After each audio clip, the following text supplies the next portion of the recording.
삼성전자 주주분들 안녕하세요. 한국 증시가 인도를 제치고 세계 시가총액 6위에 올라섰다는 소식이 나왔습니다. 이게 그냥 기분 좋은 순위 뉴스처럼 보일 수 있는데요. 사실 이건 한국 증시가 전 세계 돈의 시선에서 다시 평가받고 있다는 뜻입니다. 왜 갑자기 한국 증시가 이렇게 올라왔을까요? 답은 사실 우리 모두가 알고 있습니다. 메모리 반도체가 주인공이죠. 그리고 그 중심에는 삼성전자와 SK하이닉스가 있습니다. 자, 여기서 우리가 봐야 할 게 있습니다. 지금 시장은 삼성전자를 단순한 국민주로 보는 게 아닙니다. AI 데이터 센터, HBM, DRAM, 낸드, 서버 메모리, 그리고 차세대 패키징까지 연결되는 한국 증시 재평가의 핵심 종목으로 보고 있는 겁니다. 그런데 이 재평가가 계속 가려면 삼성전자는 이제 더 어려운 질문에 답해야 합니다. HBM5에서 진짜 기술 리더십을 보여줄 수 있느냐? 외국인이 삼성전자를 다시 프리미엄 종목으로 인정하느냐? 그리고 반도체 쏠림이라는 부담을 진짜 실적과 기술로 이겨낼 수 있느냐? 오늘은 이 흐름과 삼성전자의 전망을 짚어보겠습니다. 먼저 한국 증시 세계 6위 뉴스부터 봐야 합니다. 한국 유가증권 시장 시가총액이 인도 증시를 넘어섰다는 보도가 나왔죠. 인도는 경제 규모도 크고 인구도 많고 성장 스토리도 강한 나라입니다. 그런데 주식시장 평가에서는 한국이 인도를 앞질렀습니다. 왜 그럴까요? 경제 전체 크기만 보면 인도가 더 커 보일 수 있습니다. 하지만 주식시장은 지금 누가 AI 공급망을 가지고 있느냐를 봅니다. 대만은 TSMC를 앞세워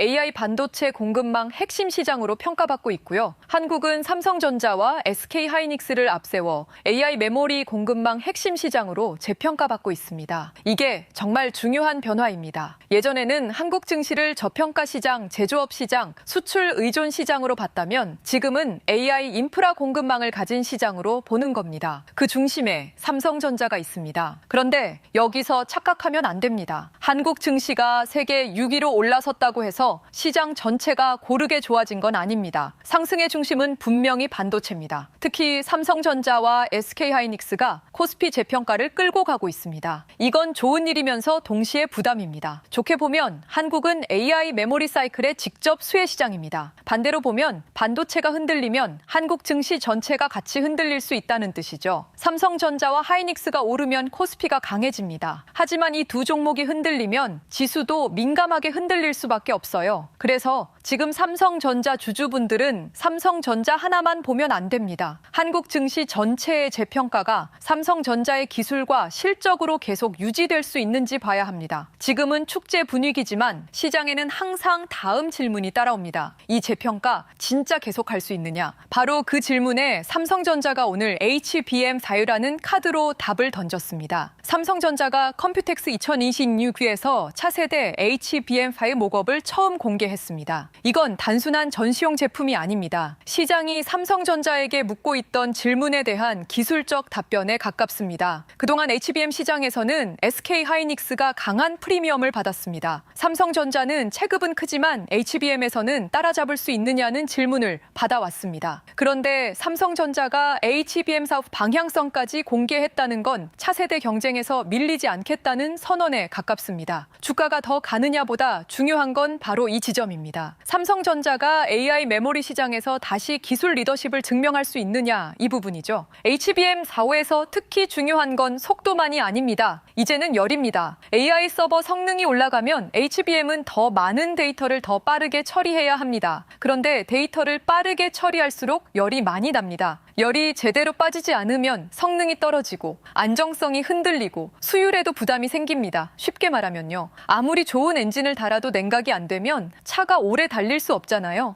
AI 반도체도 비슷합니다. 엔비디아 GPU가 강해질수록 옆에 붙는 HBM도 더 뜨거워집니다. 그래서 HBM 하부 시대에는 누가 더 빠르냐만큼이나 누가 열을 더 잘 제어하느냐가 중요해질 수 있습니다. 삼성전자가 이번에 강조한 HPB, 그러니까 별도의 열 전달 경로를 만들어 열을 더 효율적으로 빼내는 구조는 바로 이 문제를 겨냥한 겁니다. 이제 HBM 경쟁은 메모리 속도 경쟁에서 열 관리와 패키징 경쟁으로 넘어가고 있습니다. 이 부분이 삼성전자에게 중요한 이유가 있습니다. 삼성전자는 메모리만 하는 회사가 아닙니다. 파운드리도 가지고 있고 첨단 공정도 가지고 있고 패키징까지 연결할 수 있는 체급이 있습니다. 이번 HBM5에서 삼성전자는 2나노 베이스 다이를 적용하는 방향을 제시했습니다. 이게 왜 중요하냐면요. HBM은 단순히 D램을 쌓는 제품이 아닙니다. 아랫단에 있는 베이스 다이가 데이터 흐름과 전력 효율, 열 관리에서 중요한 역할을 합니다. 삼성전자는 이 베이스 다이를 자사, 파운드리와 메모리 조직이 함께 최적화할 수 있다는 점을 강점으로 밀고 있습니다. 이게 삼성전자의 차별화 카드입니다. SK 하이닉스가 HBM 시장에서 선점 프리미엄을 갖고 있다면 삼성전자는 메모리와 파운드리를 동시에 가진 종합 반도체 체급으로 방역하려는 겁니다. 물론 이게 말처럼 쉬운 건 아닙니다. 파운드리 경쟁력, 수율, 고객 인증, 실제 양산까지 전부 확인해야 합니다. 하지만 방향은 분명합니다. 삼성전자는 HBM5에서 단순 추격이 아니라 통합 기술로 판을 다시 흔들겠다는 메시지를 던진 겁니다. 여기서 외국인의 시선이 중요해집니다. 외국인은 삼성전자를 국내 투자자처럼 감정적으로 보지 않습니다. 외국인은 묻습니다. HBM 사후 목업 공개가 실제 고객사 확보로 이어질 수 있느냐? 열관리 기술이 실제 성능과 수율 개선으로 이어질 수 있느냐? 2나노 베이스 다이가 전력 효율과 데이터 처리에서 차별화로 이어질 수 있느냐? 그리고 결국 이 모든 것이 돈으로 연결되느냐? 이걸 봅니다. 삼성전자가 좋은 뉴스만 낸다고 외국인이 바로 몰려오는 건 아닙니다. 외국인은 확인을 좋아합니다. 샘플이 나오고 고객 인증이 나오고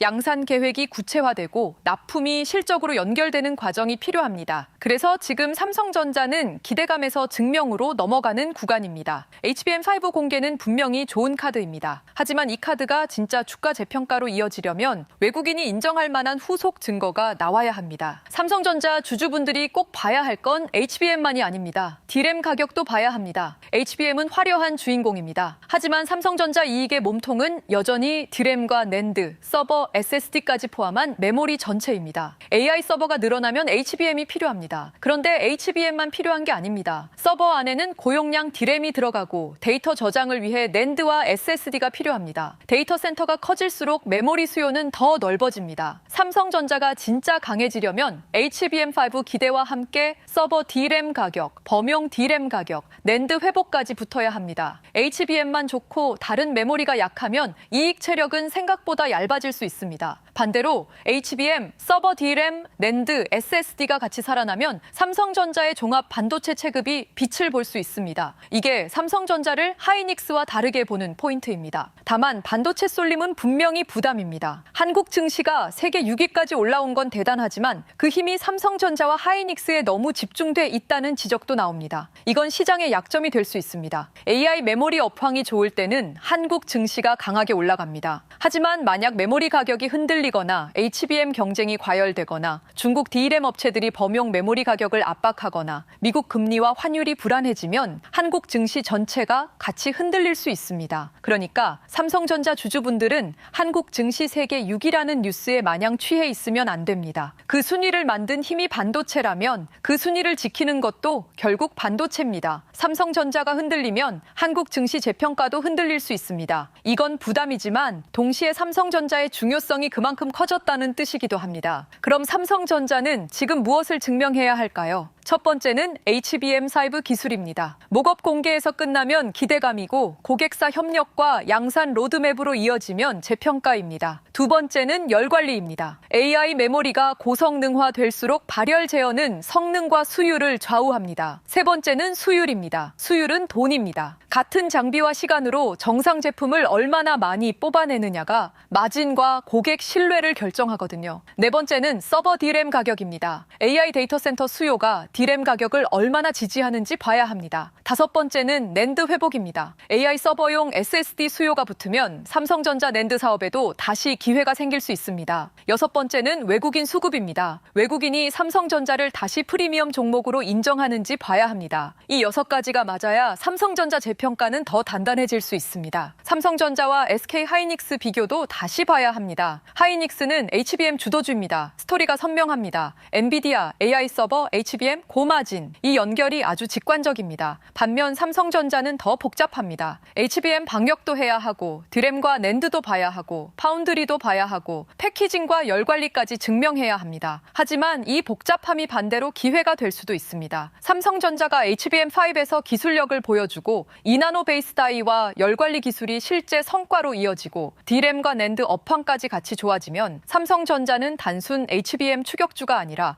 AI 반도체 토털 솔루션 기업으로 재평가받을 수 있습니다. 하이닉스는 선명한 주도주이고 삼성전자는 넓은 체급을 가진 방역주입니다. 외국인이 어느 쪽에 더 높은 점수를 주느냐는 이제부터 나오는 증거에 달려 있습니다. 여기서 TSMC와 대만 이야기도 빼놓을 수 없습니다. 대만은 TSMC를 중심으로 AI 반도체 공급망의 핵심 시장으로 평가받고 있습니다. 엔비디아 GPU는 TSMC의 생산과 패키징 생태계에 깊게 연결돼 있고 대만에는 AI 서버 제조 생태계도 강합니다. 한국이 대만을 따라잡거나 넘어설 수 있느냐? 이 질문의 중심에도 삼성전자와 SK하이닉스가 있습니다. 하이닉스는 HBM으로, 삼성전자는 메모리와 파운드리, 패키징을 함께 가진 구조로 AI 공급망에서 자리를 만들어야 합니다. 삼성전자가 HBM5와 2나노 베이스 다이를 강조한 것도 TSMC 중심 생태계에 맞서 삼성만의 통합 반도체 역량을 보여주려는 움직임으로 볼 수 있습니다. 단순히 메모리만 잘해서는 부족합니다. AI 반도체 시대에는 메모리, 로직, 패키징, 열 관리, 공급망까지 한꺼번에 봐야 합니다. 삼성전자의 진짜 도전은 여기 있습니다. 중국 D램 추격도 계속 봐야 합니다. 한국 증시가 AI 메모리로 재평가받는 동안 중국은 범용 D램과 낸드 쪽에서 빠르게 올라오고 있습니다. 중국이 당장 HBM5 시장을 뺏는다고 보기는 어렵습니다. 하지만 밑에서 가격을 흔드는 건 충분히 부담이 됩니다. 삼성전자에게 D램은 여전히 중요한 이익 기반입니다. 중국 업체들이 범용 D램 가격을 압박하면 삼성전자와 하이닉스 모두 마진 부담을 받을 수 있습니다. 그래서 삼성전자는 중국과 저가 경쟁을 하는 게 아니라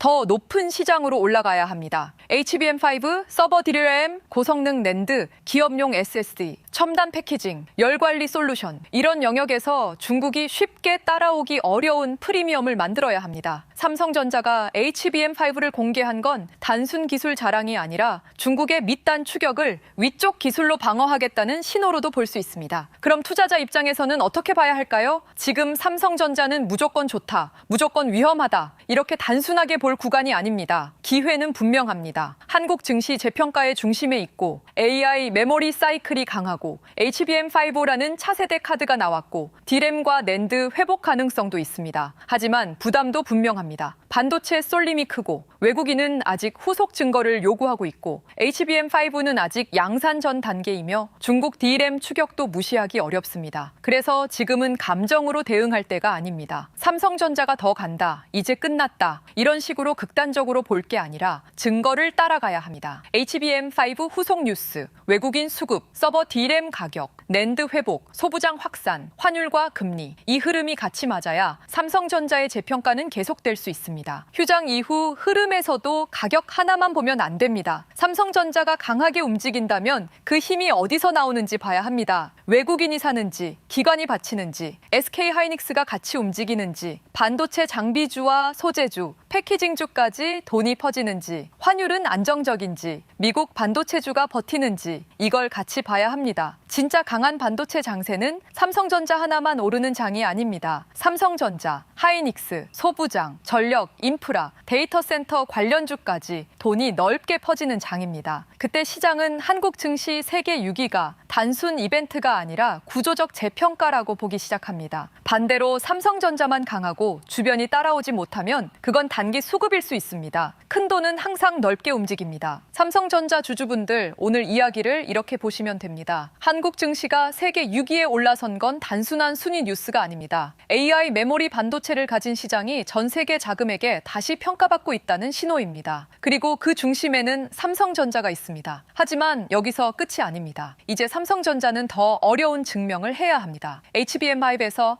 열 관리와 패키징 기술을 보여줘야 하고 2나노 베이스 다이와 통합 반도체 역량을 실제 실제 성과로 연결해야 하고 서버 디램과 낸드 회복을 실적으로 보여줘야 합니다. 외국인에게는 말보다 결과가 중요합니다. 목업 공개는 기대를 만들 수 있습니다. 하지만 고객 인증, 양산, 수율, 납품, 실적이 따라와야 외국인의 의심이 매수로 바뀝니다. 한국 증시가 세계 6위로 올라선 지금 삼성전자는 더 이상 한 종목이 아닙니다. 한국 증시 재평가의 얼굴이고 AI 메모리 사이클의 핵심 축입니다. 그래서 앞으로 봐야 할 건 분명합니다. HBM 사업 후속 성과, D램 가격, 낸드 회복, 외국인 수급, 소부장 확산, 환율과 금리. 이 조건들이 살아있으면 삼성전자는 단순 급등주가 아니라 한국 증시 재평가의 중심주로 더 강하게 자리 잡을 수 있습니다. 하지만 조건이 흔들리면 반도체 쏠림은 곧 부담으로 바뀔 수 있습니다. 그래서 이번에 배포드릴 전자책은 바로 코스피 8천의 시대, 돈의 흐름을 읽는 법입니다. 이 책에는 지금 코스피의 상승세가 어디까지 갈지, 돈은 어떤 순서로 움직이는지, 외국인과 기관은 무엇을 다르게 사는지, 그리고 상승장에서 투자에 실패하는 사람들은 어떤 실수를 하는지까지 담았습니다. 초보 투자자라면 반드시 한번 읽어보시고 이미 투자 경험이 있는 분들도 지금 내가 시장을 제대로 따라가고 있는지 꼭 점검해 보시기 바랍니다. 아래 링크에서 신청 페이지를 작성하시면 자동으로 전자책 다운로드 페이지로 이동됩니다. 1년도 안 되는 짧은 기간 동안 국내 주식시장은 2배 이상의 폭등을 기록했습니다. 그리고 그만큼 주식 투자자와 아닌 사람들의 자산 격차도 빠르게 벌어지고 있죠. 이 기회를 그냥 뉴스로만 흘려보내지 마세요.